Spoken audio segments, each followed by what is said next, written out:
रीवा संभाग में लगातार अपराध का ग्राफ बड़ी तेजी से बढ़ रहा है। चोरी, लूट, डकैती, हत्या, महिला संबंधित अपराध, गैंगरेप, इन सभी अपराधों की पुलिस के रिकॉर्ड में लगातार संख्या बढ़ रही है। इसी तरह रीवा जिला एवं नवगठित जिला मऊगंज में अपराध एवं अपराधी दोनों बेलगाम हो चुके हैं। पुलिस प्रशासन कुंभकर्णी नींद में सो रहा है, किसी भी अपराध को रोक लगाने में कामयाब साबित नहीं हो रहा है। बीते दिनों यूनिवर्सिटी बाईपास में एक वैज्ञानिक के घर में अज्ञात नकाबपोश आधा दर्जन से ऊपर लोगों ने वैज्ञानिक की पत्नी को घर में बंधक बनाकर उसके साथ में मारपीट की और लाखों के सामान लेकर रफचक्कर हो गया। इसी तरह की एक घटना रीवा जिले में भी हुई, जिसमें युवकों ने महिला को बंधक बनाकर घर से सामान तो ले गए, साथ ही साथ महिला की आबरू भी लूट ली। कुछ दिन पहले मध्य प्रदेश के सीएम मोहन यादव रीवा में ही थे। रीवा की एक बहन की तकरीबन 8 की संख्या में लोगों ने मिलकर गैंगरेप किया। यह मामला ठंडा भी नहीं हुआ था कि सिमरिया निवासी अजय केवट, जिसकी चाकू घोंपकर हत्या कर दी गई। युवक की हत्या के बाद परिजनों में भारी आक्रोश था और उन्होंने सिमरिया चौराहे में धरने में बैठ गए। परिजनों के साथ साथ सिमरिया से कांग्रेस विधायक अभय मिश्रा भी परिवार वालों के साथ 20 घंटे से ऊपर धरने में बैठे रहे। उनकी मांग यह थी कि आरोपियों की गिरफ्तारी हो और थाना प्रभारी को सस्पेंड किया जाए।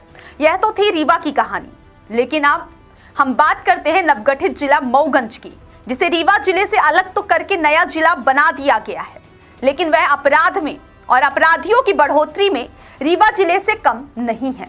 आपको बता दें कि लगातार हत्या, लूट, डकैती, महिला संबंधित अपराध यहां से सामने आ रहे हैं। मऊगंज जिले के नई गढ़ी के रहने वाले एक जनप्रतिनिधि अगस्त क्रांति मंच के संयोजक कुंज बिहारी तिवारी ने बताया कि मऊगंज अपराध का गढ़ बन गया है।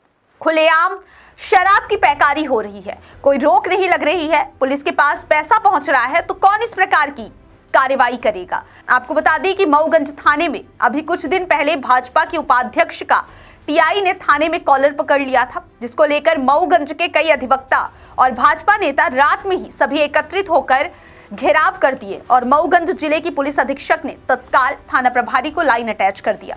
लेकिन रीवा जिले में ऐसा नहीं हुआ है। अगर कोई घटना हो जाती है तो और परिजन धरने पर बैठते हैं तो रीवा के पुलिस अधीक्षक टीआई को लाइन अटैच नहीं करते, ना ही सस्पेंड करते हैं। टीआई को 1 हफ्ते की छुट्टी दे दी जाती है। जाओ तुम अपने घर में आराम से सो और तुम्हारे ऊपर जो भी आरोप लगे हैं उन्हें निराधार साबित करके फिर वही थाना तुम्हें सौंप दिया जाएगा जहां पर तुम पदस्थ थे।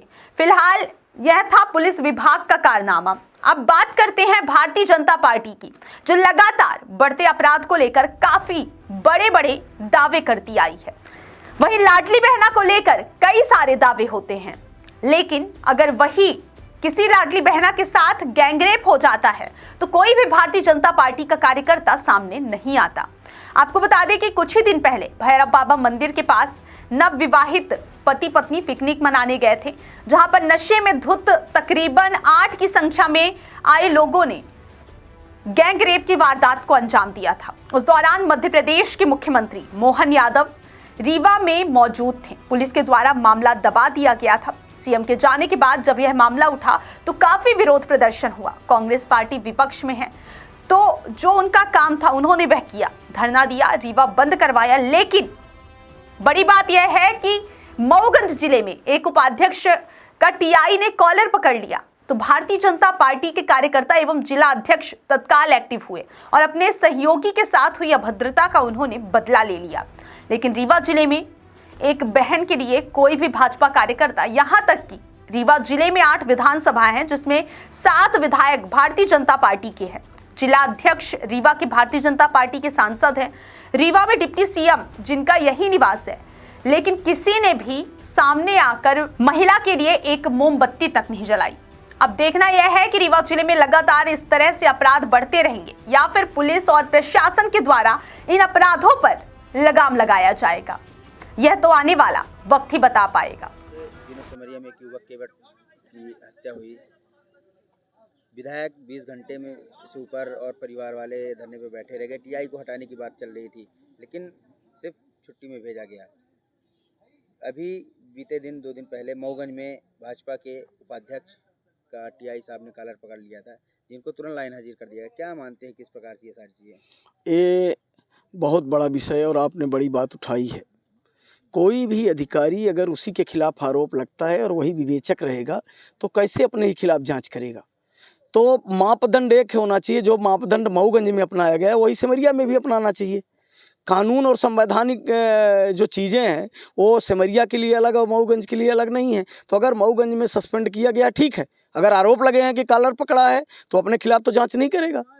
तो जब जांच दूसरा करेगा, उसी कार्यालय में टीआई रहेंगे तो जांच पूरी ना होती। इसी तरह से अगर सिमरिया में आरोप लगे हैं कि बार बार शिकायत हो रही थी, पीड़ित अपनी हत्या की आशंका व्यक्त कर रहा था और कार्यवाही नहीं हो रही थी, हत्या हो गई, तो वहाँ भी हटा देना चाहिए। दोहरे जो चरित्र हैं वो बहुत गलत संदेश देते हैं। अभी बीते दिन जो एक बहन है उसके साथ गैंग रेप की घटना हुई, कोई भारतीय जनता पार्टी की सरकार है, साथ साथ विधायक हैं, कोई भी सामने नहीं आया। हमने पहले दिन ही आपको ही इंटरव्यू में कहा था कि इनको खुलेआम फांसी होनी चाहिए और जब आरोपी पकड़े गए, सबूत आ गए तो 30 दिन के अंदर इसका चालान पेश करके और 40 दिन के अंदर इसमें सज़ा की सुनवाई करा के फांसी दे दो, तब जाके भय आएगा। हो सकता है इस व्यभिचार में भी कोई बड़ी राजनीतिक पहुंच वाला हो, तो उसमें ये जो राजनीतिक संरक्षण है एक वायरस है और जो इस तरह के अपराधों में संरक्षण दे रहे हैं वो भी इस वायरस की चपेट में एक दिन आएंगे। तब उनको समझ में आएगा कि हमने जो बीज बोया था, आज वो जो वायरस हमने बोया था उसकी चपेट में हम और हमारा परिवार है। हम तो भोग ही रहे हैं, वो अभी एक दिन भोगेंगे।